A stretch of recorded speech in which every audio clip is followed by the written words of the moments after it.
প্রতি মোড়ে রিস্কার গ্যারে চোখে পড়ে না কারো, রিস্কা দেখলে চোখ জ্বলে কর্পোরেশনের লোকে। গরিব মানুষ পেটের দায়ে লক্ষ টাকা ঋণের বোঝা, রিস্কা চালায় বাঁচে তারা জীবনের এই কঠিন খেলায়। বন্ধ করে দিলে সেই রিস্কা বন্ধ হবে বাঁচার পথ। শহরে চলে নির্বিকার গরিবের গল্প, অবহেলার তবুও তারা বাঁচে সংগ্রামে করে স্বপ্ন আশা নিয়ে। এই হচ্ছে গরিবের আশা ভাই। গ্রামের উন্নয়নের পিছনে ধোকা, চুরি হয় টাকার পাহাড়, চিনিকল পাটকল বন্ধ হলে নিভে যায় শ্রমিকের মনের আশা। ডিজিটাল বুলি গর্ব করে তলে তলে সব লুটে নিয়ে যায়, শ্রমিক খালি হাতে ঘরে ফিরে জীবন হয় কঠিন।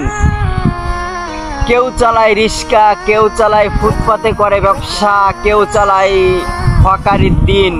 এই হচ্ছে আমাদের দেশের উন্নয়নের নামে নাটক খেলা।